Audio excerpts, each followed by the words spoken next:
Sinzi ahubwo impamvu abantu bumva ko kumenya umuntu ari itegeko. Ariko suramuzi? Ntawe nzi. Uyu uramuzi?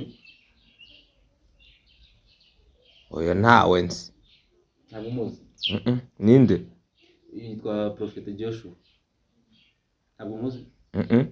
Uyu muntu muraziranye? Uyu nguyu si Kigali Best Bobbies. Ni ntabwo muzi kabisa. Ntabwo umuzi. Yitwa Sadate Munyakazi. Urutse tureba ongera unyereke.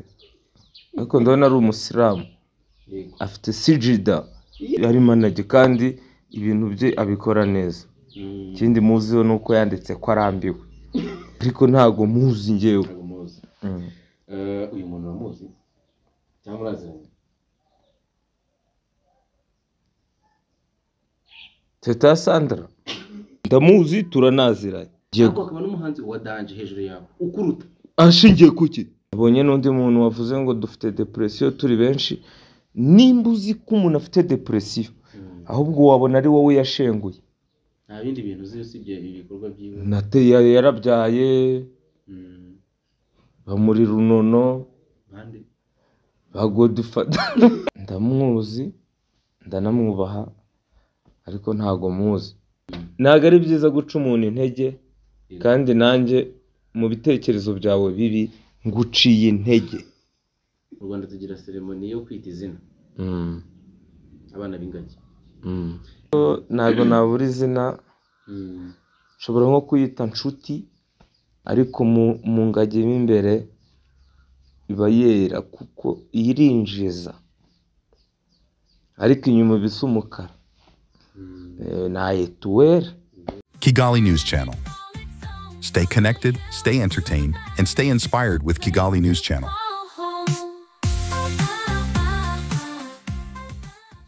Yes, Nama G The Black cyangwa se unyite Kigali News Channel. Mwite God. Wanze kwigaragaza ngo imbere y'abantu. Ese abantu ntabwo banze? Bahora bambwira ngo bazatweretse God. Ngira ngo kuri live y'ubushize bari kuvuga ngo akore uriya muntu twaje kubonana nyuma. Riyoza. Naje kumuvugisha turabonana nta kibazo. Riyoza nawe ko atarya imboga. Nubwo tuzareba.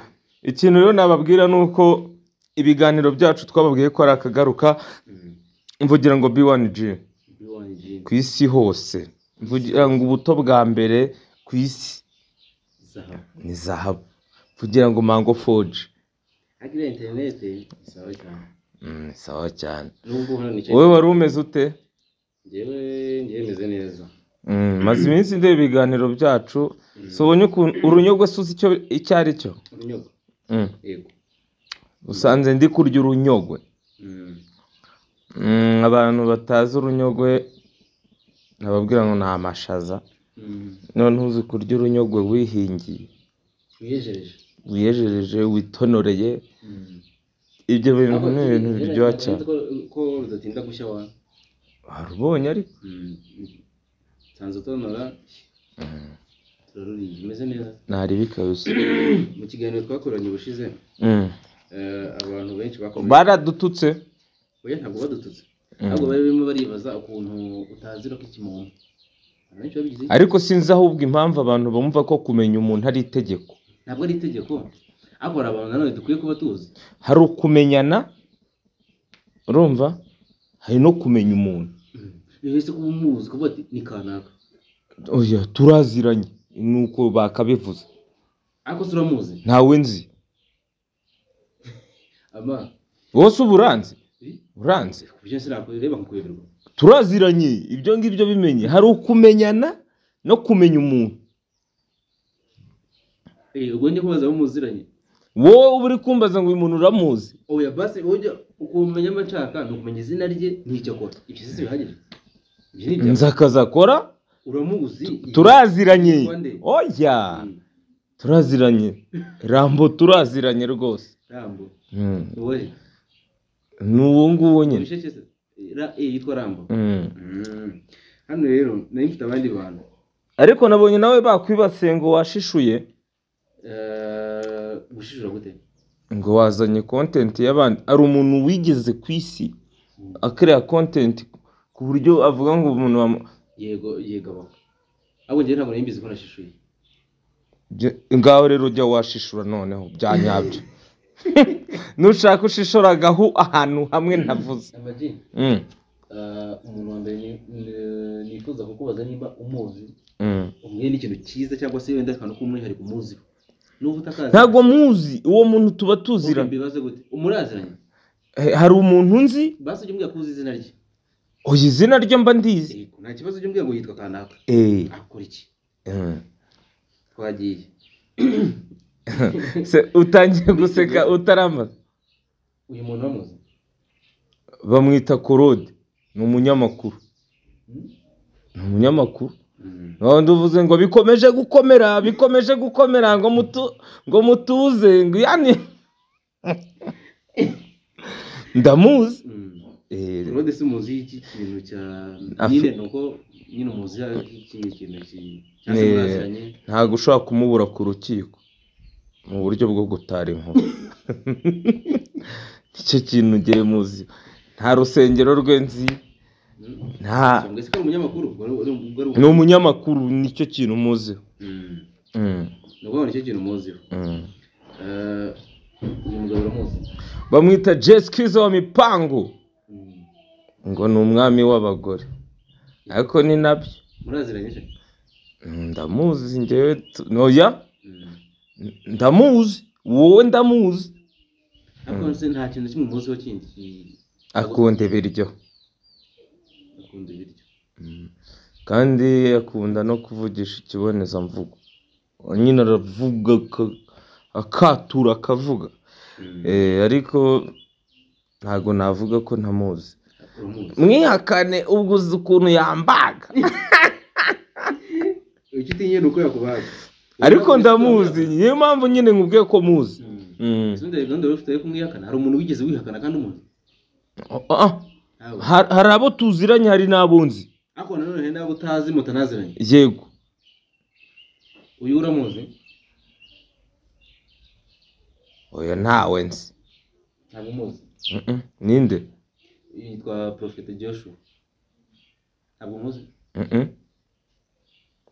Ntabwo muzi. Akora iki? Buri Prophet Joshua ubwo ni Prophet ubwo n'umukozi. Prophet natwe turi bo. Ibyo nabyiyise mbere kera cyane. Umukozi w'Imana no beef. Iki? Gereranya ntuza na Prophet Joshua ngo nawe umukozi w'Imana undi noneho yarabyitiriwe. Yarabyitiriwe nyine ariko nanjye mubinyitirire. Ndabasabye rata. Bakwitendeze. Uwo ninde se? Prophet Amani. Cyabishihe Amani. Umukozi w'Imana zishetse umukozi w'Imana. Ntago muzi pe. Ntabwo muzi. Ariko turaziranye. Muraziranye. Ariko si muzi. Shuga Mahenesi nkamubona ari gutukana na nuza na sinzi umuntu yakatiye bya danje. Nkunda kureba ama live yawe. By the way, mu following kuri TikTok narigize umuntu w'umudanjere ngo sinzajya kuri TikTok ariko byabaye ngombwa ko njyaho. Wayigezeho? Rujama Phone Shop ni umusaza. Hari ukuntu wazanaga phone ugiye gukora live ukabona ntago ari wowe. Cyangwa se ntunibone. Noneho comment ni ikibazo. Ngo ngo man ngo wabonye ko wakotoye. Atiri mu myotsi ko tutakubona. Rero mugenze mu dufollowing kuri Amaji the Black kuri TikTok. N'ubundi kuri TikTok ni Amaji the Black. Nimuza kubona umuntu ufite ifoto ameze gutya uwo ni njye. Nshimira n'abantu mwese turi kugenda duhuza urugwiro tukaganira ibintu bifite umusaruro kuri TikTok. Yemen. None se uyu muntu uramuzi? Ntago muzi. Usetse iki? Turaziranye. Muzi iki rero? Muziranye mute nyine muziranye mute? Arakabya cyane.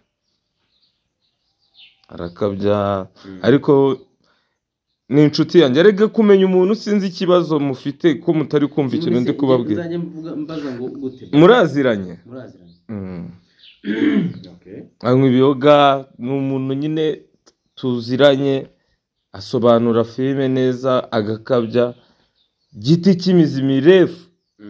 Nibyo ngibyo, ariko kumbwira ngo ndamuzi wayasha, nta muntu wapfa kumenya undi. Okay. Umuntu wapfa kumenya undi. Uyu mugabo muraziranye? Bamwita Kagarara, ariko noneho Kagarara iri koti yarikuye. Kagarara turaziranye, ndanamuzi. Umuzi ute rero Kagarara? Muzi ko atiyemera, ari wa muntu urugero nka kwa kundi wamusuye iwe mu rugo, akubwira ngo njyewe ni hano mba. Urumva? Kandi twagiye tunahura, urabizi wowe, ndamuzi. Nyine ntago yiyemera, ntago yishyira hejuru. Urabyibuka cyagiye afata moto saa 8 z'ijoro agiye i Kibungo turi i Kigali. Kagarara ndamuzi. Ntabwo biba byoroshye. Noneho n'umunaniro twari dufite. Afata moto. Ajya Ngoma, wibuka ko yageze Ngoma twari turi saa 8. Agera Ngoma saa 10 yaperforminze yikoreye inkoko. Yari yanavuye Ngoma n'ubundi yari yavuye Ngoma. Saa 11 agera mu rugo aroga, ahita ajya akora etide, ajya ku ishuri ku kizami. Mu gitondo yari afite ikizami. Mubwire nawe ndamuzi, ubwo se urumva ntamuzi? Turaziranye, ndanamuzi. Uyu muntu muraziranye? Uyu nguyu si Kigali Best Bobbies ni turaziranye, yitwa Alia Cool. Muraziranye? Ndamuzi. Muzi utere? Muzi ni umwe mu bantu bagiye bamakazi mu buryo bw'imihembere, nibwo muzimo. Imihembere? Muziranye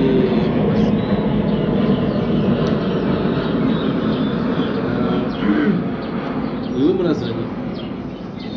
Uyu wibye telefone ya The Ben ndamuzi, niko babivuze, ariko aza kuba umwere, yitwa Exdira Eric.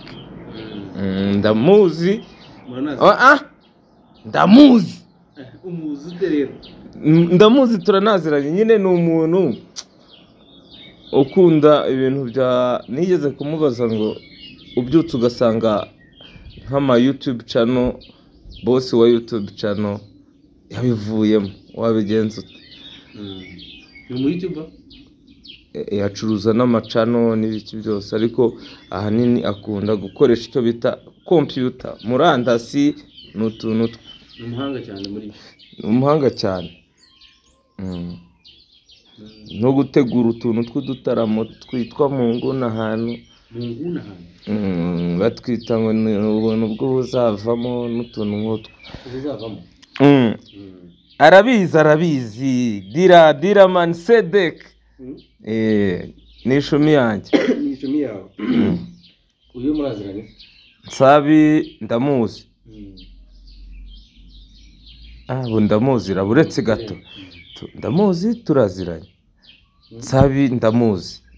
Uti impamvu muzi ni iyi, namusabye kumfasha muri concert yanjye ya launch album yitwa Ibishingwe i Musanze, kandi nta nubwo yigeze anyishyuza.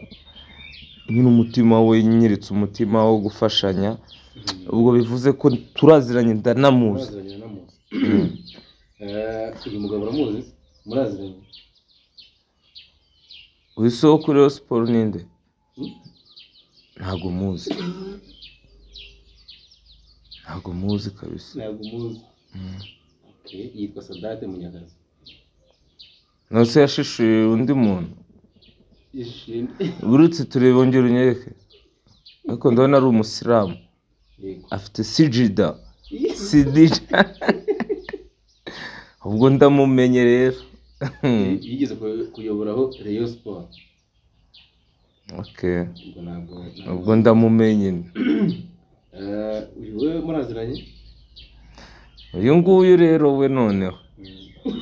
Mubona gutyo ngewe. Bamwita Coach Gael. Ariko ntago muzi. ntabwo muzi Nta nubwo tuziranye. Muzi muri biriya bintu byo ko ari manager wa 155 AM, ariko kuba muzi ko ari ibyo ngibyo simuzi, situnaziranye pe. nuko icyo muzi nuko hari manager kandi ibintu bye abikora neza. Ikindi muziho nuko yanditse ko arambiwe ngo gushora amafaranga. Nibyo umuntu aba bukuziho tujye twemera, nkuko abantu bavuga ngo tukuzi ku nkoko, tukuzi ko nuko nguko nanjye muzi, ariko ntago muzi neza.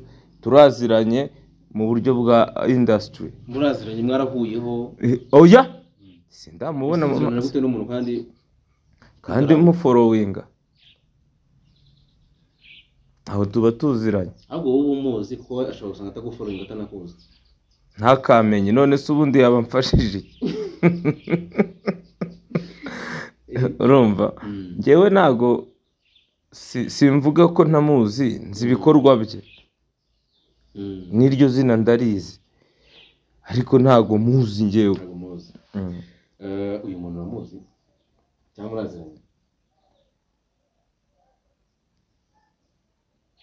Teta Sandra, buretse ongera turebe urumuri ruri kugira.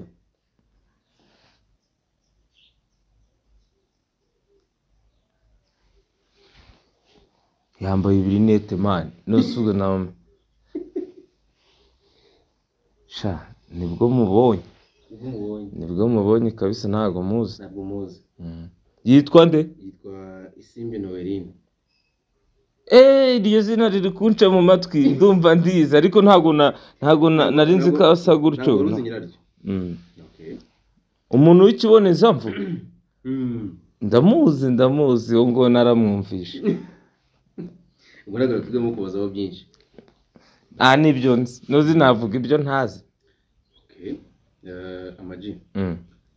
Uyu mugabo muraziranye, uramuzi? Uyu nguyu ndamuzi, turanaziranye. Noneho cyane. umuzi yikiza Ni umuhanzi mwiza. abantu bandi tutaba tuzi nk'akandi kantu. Ntimukabimenye ibyo bintu reka. Ubu ngubu ndamuzi cyane. Nanjye aranzi cyane, turaziranye cyane. Ni impirimbanyi. akantu k'umwihariko kiwe nyine abandi bantu batamuzi nuko n'impirimbanyi. Ni umukomediye wabihishe, ni umuraperi wo nguwo. Ni umuraperi uvanze n'umukomedi.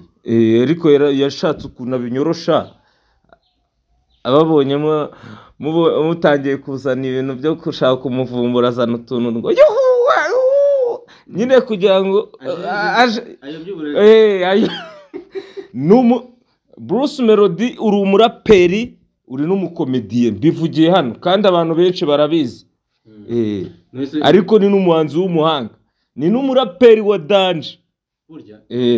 Nurese bwo wewe wamenye gute ko ari umukomedi? Kandi nkubwiye ko muzi. Hari braggers. Njyewe ndamuzi. None se nago ajya akora ibiganiro ntago mujyamo mubona. Ubwo rero ndamuzi, turanaziranye. Akaba n'umuhanzi wa danje. Ariko none byaramubabaje. Ibiti byamubabaje ma. Muzabimubaze. Ubwo bitubwira ibyamubabaje. Oya nabyo niwe wabikwibwirira. Wemera ko ari n'umuhanzi wa danje mu Rwanda? Ni umuhanzi wa danje, ariko buri yishyizeho igihugu nyuma ntago mbyumva neza. Ushingiye kuki? Nabazaga. Njyewe niko abantu benshi tubifata. Abahanzi bose bo mu Rwanda ni abadanje. Uri umuntu wakoze indirimbo wese ni uwadanje. Wenda mbivuze wenda muri aya magambo wenda ntibyumvikane nabi, ntabwo wakifata nanone nawe ngo yegereranye na Bruce Melody. Nawe ntabwo yakwigereranya nanjye. Ariko kuki mukunda gufata abantu mugashaka? Ariko urwego rwiwe nanjye urwanjye rega. Usuri kumbwira iki? uretse nkubwire njyewe nshobora kuba mfite abafana batatu banjye ufite ibihumbi bye nawe none se ni gute umbwira ko abo bantu batatu batesheje agaciro? ntabwo mbatesheje agaciro, uri umuhanzi nabyemeye, ariko akaba n'umuhanzi wa danje hejuru yawe ukuruta. Ashingiye kuki? Ku bantu afite, kuri views abona, views nibazigura korabo yakoze, nanjye narazikoze. ariko nk'ubu wagiye gusohora korabo ari kumwe na Diamond, indirimbo ku bantu njye nyitegereje amatsiko menshi, nizeye ko ibyo bintu byo gukoza indirimbo na Shaggy. nanjye nayikoranye na Theo. Akumva nyine wayikoranye n'umuntu, nyine niko tumeze. Hari abantu bari muri flow yo hejuru, hari n'abantu bari hasi, hari n'abari muri cave. Urumva? Abo rero navuga rero ko ariko umenye ko bariya bari muri cave iramutse iguye hagwa bande? Ahubwo yagwira abandi. Hoye muri cave ntago inzu zishobora kugwa ngo igwe muri cave. Igwa ngaho aba muri cave. Ubwo ako nyine ukemera ko nanone ntago wakigereranya na Bruce Melody. Ntago nanjye yanyigereranyaho bro, ntago bikunda. Surebe iyi nzu, hari amabuye arimo hano yitwa fondation. Ibi byose ubona bihagaze kuri ibi bintu byose, hari amabuye yitwa fondation, ni nawe bashyiramo sima nyinshi. Fondation ninde? Nibyo ninde ubikubajije? Fondation ni ntugafate ikintu kiri hasi ngo ugice amazi bro. Ntabwo ngiciye amazi, icyo nari mvuze nuko nanone hari ibintu bitagereranya. Uzi ko umufundi ubaka iyo fondation ahembwa amafaranga arenze uyisakara. Musharupansiye. Ibyo bintu tubyumvikaneho. Ni abantu bakaze mu buryo bwabo, mu buryo bwabo natwe bakuruta mu myaka se, no muri influence, no ku viewership bagira. Viewership ni ibiki? Imirebwerebwe yawo. Imirebwerebwe uburyo barebwamo, barebwa nande se? Njye ubu ntago bari kumbona, nanjye mu ndebe nazagira umuntu wongera gukanga abantu, never. Barabareba nyine, wenda barebwa n'abantu benshi kurusha abanjye, ariko nanjye abanjye barandeba. Hari umuntu kuri comment ejo wavuze ngo Ama G The Black agomba kuba afite depression y'ubukene yo ku rwego rwa nyuma, ngo ku buryo yireba yareba na Chris Brown akabona barangana. Nyine ngo ufite depression yo kwigereranya n'abantu, wajya ureba umuntu se bundi bazipimisha iki? Urumva ngo yarabibonye. Hanyuma ubwo hakurikiyeho iki? Kunsengera, kumvuza, kuzibaho, nyine ubwo arashaka kubigenza gute? Abo bantu ni ba bantu babakonkira bacu, ndabazi. Ese banduzi abantu benshi, abantu ndabazi njyewe hano. Abakwandikiye se Ama G nimba bazi abo bantu, kuki utagica mu gikari ngo ngende babwiye kuki kandi mbibwira mu gikari nkamubwira ni Imana nayotse ko ari wowe.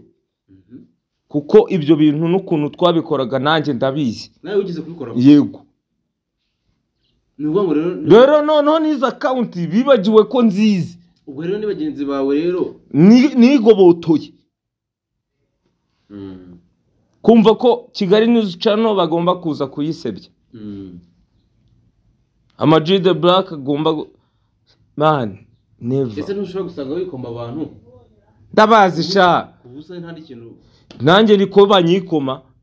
Kubusa se ese Ama G nimba umuntu ashaka kuvuga ati ntukajye wigereranya n'urugero na nk'umuhanzi runaka na Bruce. Nanjye ntazanyigereranyeho uwo muntu uwo ari we wese. Kuko njyewe ku giti cyanjye mfite ubuzima bwanjye mbayeho. Nabonye n'undi muntu wavuze ngo dufite depression turi benshi. Nimba uzi ko umuntu afite depression, ahubwo wabona ari wowe yashenguye. Nazo wamenya ko umuntu ashonje utarigeze usonza. Oya ntabwo wabimenya. Sawa. Okay, bikomeze. Uyu mugabo uramuzi? Oya. Abo muzi. Hari murazi wese? Nzi ibikorwa bye. ako no bazi uzina rye bamwita The Ben Tiger B. nta bindi bintu uzi usibye ibikorwa byiwe Nateye yarabyaye bamuri Runono bande ba Godfather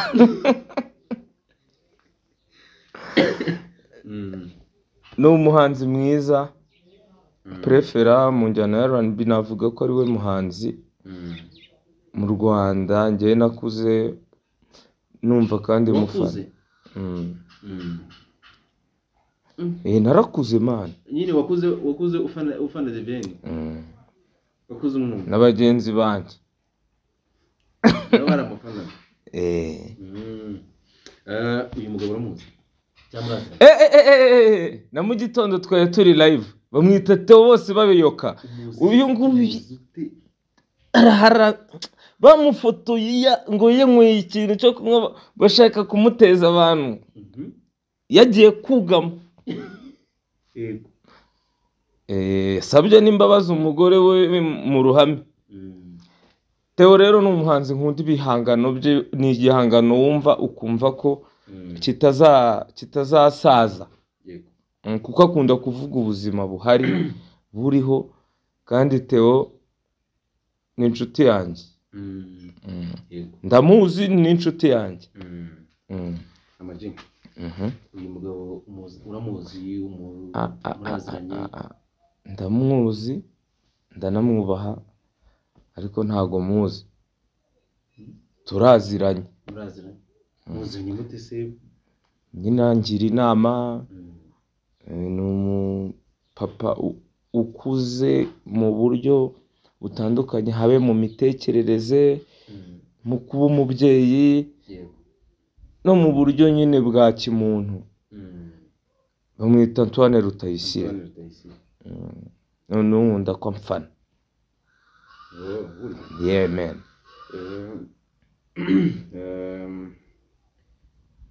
Amag uyu muntu muraziranye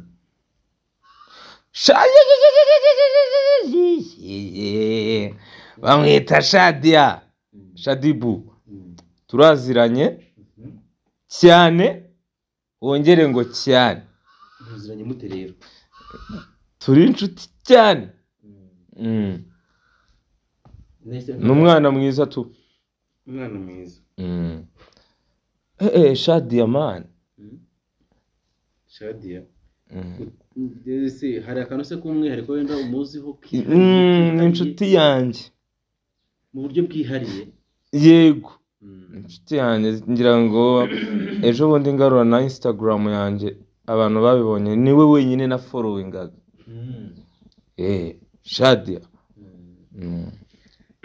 Amag dusoze hano hari ubutumwa bw'umuntu yampaye bw'amafaranga oya ni igitekerezo yampaye yambwiye ngo Amag the Black turamukunda ni umuntu wakuye amaboko mu mufuka ariko iyo nyagumishamo amagambo muri kuvuga uwo mwari kuba muri kuvuga bari kuba bishimye kuri umuhanzi kuri umuziki ko dukora ibitaramo baraza ubundi se ibitaramo wabitegura kangahe ukomeza ubutumwa arata uwo muntu arambwira ngo Amag the Black agira inama urubyiruko yakuye amaboko mu mufuka yiteza imbere arakora atitaye kuko abantu bamureba nabo bamufata kuba umusitari ni iki ni inyenyeri ni ukuba inyenyeri nyine ya rubanda rero hari abantu benshi ntago naguca mu ijambo nubwo mbikoze hari abantu benshi bampamagara bambwira ko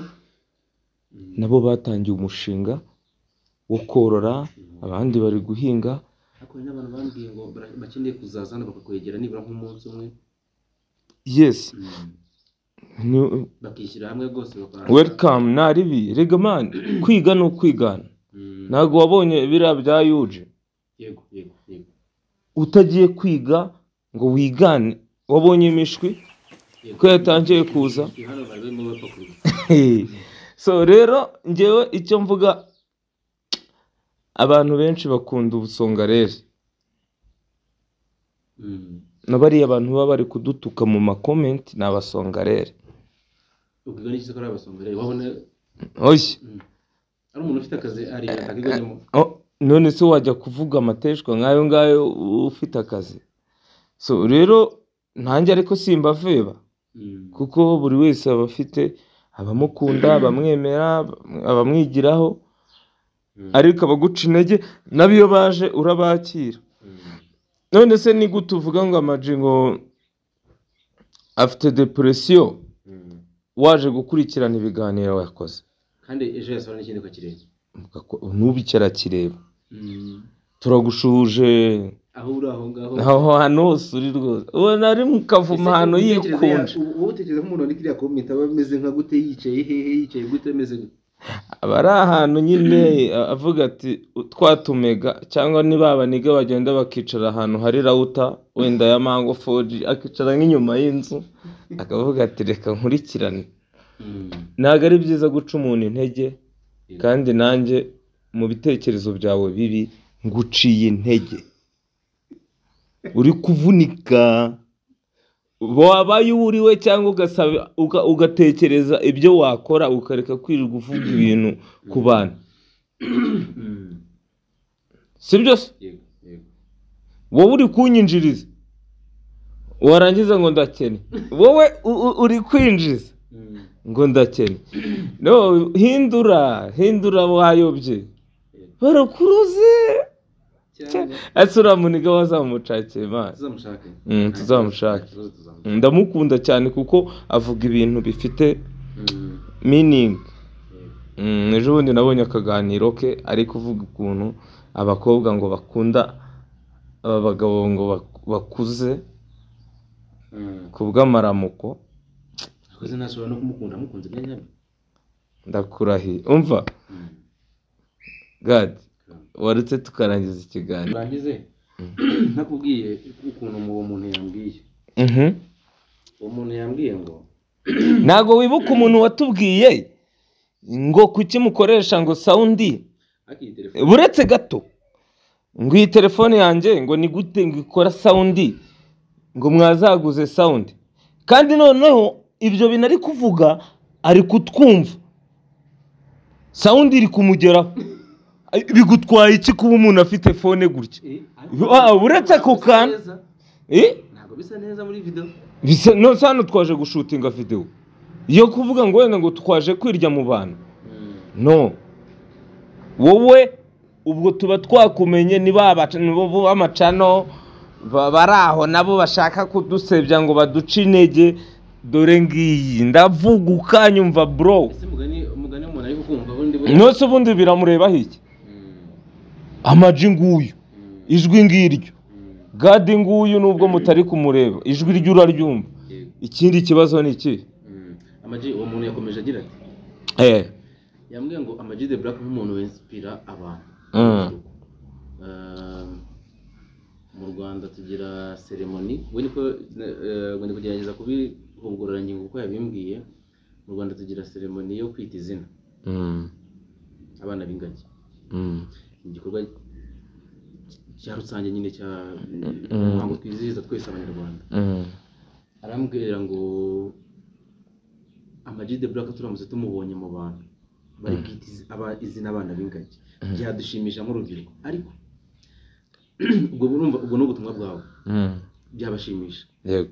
Ahubwo ngiye akabazo noneho nahita mbiherekeresha nkabura nk'urugero zindutse mu gitondo bakubwira ati rero Ama G itegura nk'umwana w'ingagi wumva ko wamwita nk'irihe zina?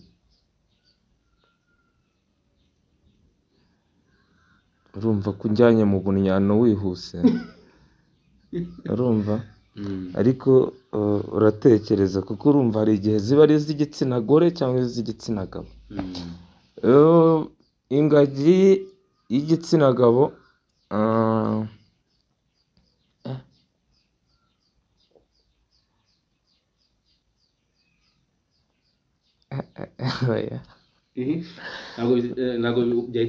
ntabwo byahita biza, ariko ntabwo nabura izina. Nshobora nko kuyita Nshuti. Iy'igitsina gore nkayita Uwera. Buriya Bibiliya baravuze ngo Bibiliya yera si uyibona buriya Bibiliya yera amagambo bayitirira ntago ari uko wari ubona Bibiliya se ifite iki kuverikire cy'umweru oya ariko mu ngagi imbere iba yera kuko irinjiza ariko inyuma bisa umukara na etuwera ariko ubwo ni njye ni ku giti cyanjye Amagi dusoze rero dusoze mvuga nimero zanjye sha benda kuzanzonga ngo sinzongere kuzivuga yego aho yitanga nta kibazo 0788 400 519 mani njyewe bafite utuzi narabikubwiye iyo nimero imfasha uwagukenera uwo ari we wese ariko afite ibintu bizima atari ukumbwira ngo nimba mfite wenda ziriya nkoko ari umuntu uzikeneye cyangwa kungisha izo nama cyangwa nanjye nkaba namugisha inama abakwishimira akagusuhuza akarayikinga indirimbo yanjye wayibonye iriya cano yanjye wayibonye ubu surapininga noneho yego cyane hari ikibazo rero gutanga nimero yanjye ndumva nta kibazo kirimo Amagi wakoze cyane rero mwakoze God ariko uzagerageza wiyereka abantu bakunyishyuza nk'uko umuntu yishyuza umutekano uko ririya mbonye wabonye ko yabivuze muri live ndiyoze ugaca tubonana umuntu wese uzajya ukumbaza uzajya umpuza nawe ikibazo ninjye bijyaho ibiki bikujyaho rero iyo mvuze nimero zanjye bahita bambwira ngo wamaye za God ndetse na nimero yanjye gira wagiye iba uranyemereye se wazibihereye nzajya nimero yanjye iba ku kiganiro hano munsi okay ntugajye uvunika urakoze ngo mwabyumvishe murebe ku kiganiro hasi umuntu wifuza kubona God nimero rwose iyo unyandikiye message mpita nyibona uwo mwanya nababwira ngo abantu mushaka telefone nziza cyane mujye kwa Rujama Phones Shop mu mujyi bagira telefone nziza z'ubwenge bagira cyakoza Rujama hano waradukosoye iyi ngiyi niyo muri Rujama muri Rujama Phones Shop ama Samsung ama screen protector ama charger Rujama ariko afite pochette warayabonye uziko afite pochette ntarabona handi hano bacuruza ibintu by'amatelefone n'iki hano muri uyu mujyi wa Kigali nje nagiyeyo ejo bundi noneho cyane cyane abakobwa pochette ifite amatwi anyeganyega so rero ubwo twari turi kwamamaza ariko ikipe buriya ni iyihe Amavubi ntabwo mvuze y'igihugu ikipe yo muri shampiyona wanze kwiteranya bye reka ufaniye se no kwihangana God bye Kigali News Channel. Stay connected, stay entertained, and stay inspired with Kigali News Channel.